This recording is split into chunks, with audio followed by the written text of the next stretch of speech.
Magandang araw Pilipinas, narito na ang PTV Balita Ngayon. Bayan pangkalahatang naging mapayapa ang pagdiriwang ng Araw ng Kalayaan kahapon.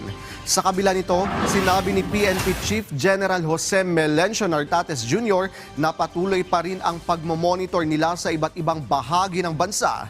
Wala ring na-monitor na untoward incident ang mga pulis habang ipinagdiriwang ang Independence Day. Magugunitang nasa 89,000 pulis ang ipinakalat sa iba't ibang bahagi ng bansa sa Araw ng Kalayaan.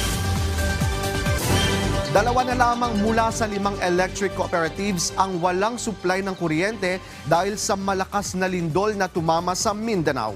Batay sa pinakahuling datos na ibalik na ng South Cotabato 2 Electric Cooperative ang supply ng kuryente sa mga nasasakupan nito sa General Santos City at mga bayan sa Sarangani at South Cotabato. Ayon sa National Electrification Administration, katumbas ito ng 96% ng mga lugar sa Mindanao na mayroong kuryente. At yan ang mga balita sa oras na ito. Para sa iba pang updates, i-follow at i-like kami sa aming social media sites sa @PTVPH. Muli ako po si Floyd Brenz para sa Bayan.